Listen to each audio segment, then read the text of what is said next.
Okay, so I wanted to tell you what happened last night. We had a wonderful dinner. William made a steak, and it was really yummy. And he went outside to clean up the grill.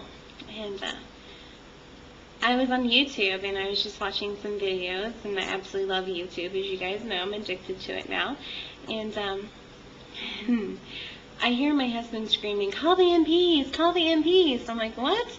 Call the MPs!" So I run to the balcony, and I see him walking off, and I'm like, "Call the MPs." I'm like, alright, so I call the MPs, and I have no reason. I don't even know why I'm calling the MPs, because he didn't give me a reason, and he walked away, and I didn't know what to do. So I picked up the phone, and I called the MPs. And they said, "Is this an emergency?" And I'm like, "I don't think so. I really don't know." "Well, why are you calling?" "Because my husband told me to call you." "Well, you need to call the non-emergency number." "Okay." So he gives me a non-emergency number. So I call the non-emergency number. And so I call the non-emergency number, and the guy's like, "Okay, what's going on?" I'm like, "I don't know. My husband started yelling to call the MPs, and I'm calling you because I don't know what else to do, because he told me to call." "Where's your husband?" "He walked away."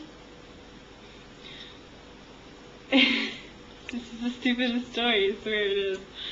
My husband walked away, so I didn't know what was going on. So needless to say, I said, "You know what, let me call you back, because maybe I can find him and see what's going on, and I can run back and call you back."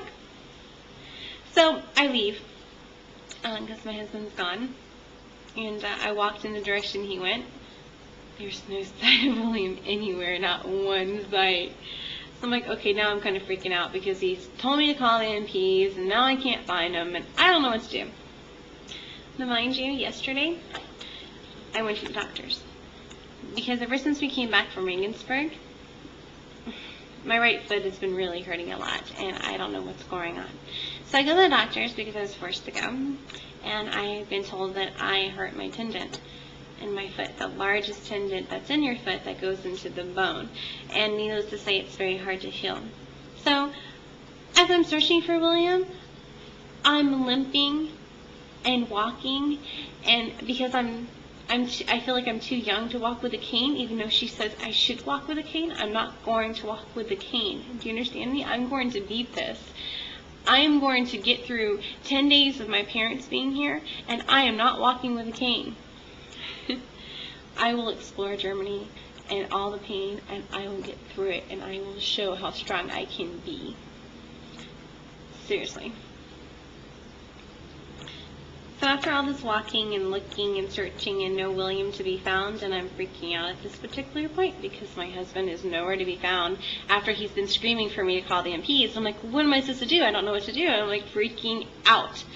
So I get home, and thankfully my neighbor is outside walking his new puppy. And I said, "Rob, can you do me a favor? This is what happened. My husband's gone. Could you go look for him?" "Sure." "Can you bring the pizza upstairs to my wife?" "Sure, not a problem. If you can find my husband, I'll do whatever you want." So I carry the pizza up, and I see my neighbor, and we talked, and I told her what happened. And then Rob comes up, and he says, "Oh, I saw your husband. He's right outside the door now." Where was he? I looked everywhere for this man, and he was nowhere to be found.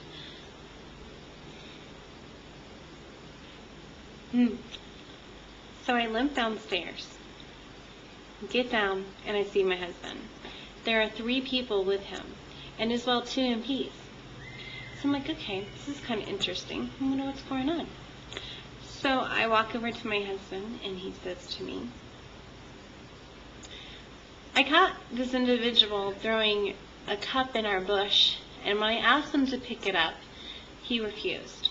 So I explained to him who I was and my rank, and I explained that he needed to pick up the cup, and he explained to me that he wasn't going to pick it up, that he'd pick it up on his way back.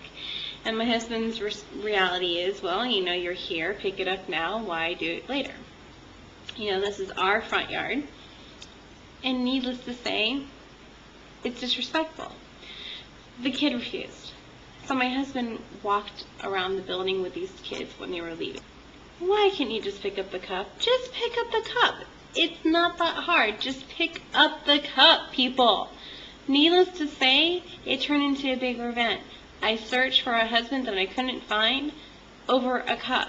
I was so upset because I didn't know where my husband was. I thought somebody was beating him up in a bush for all I knew. The MPs were really great. And they explained to these kids, which is something I learned too, I never knew this, that if a non-commissioned officer asks to see your ID card, you are to give it to them and let them see it. Because if you don't, it's against the law or something like that. I don't remember. It was late. I was in pain. I was tired. And I was calling the MPs overthrown cup.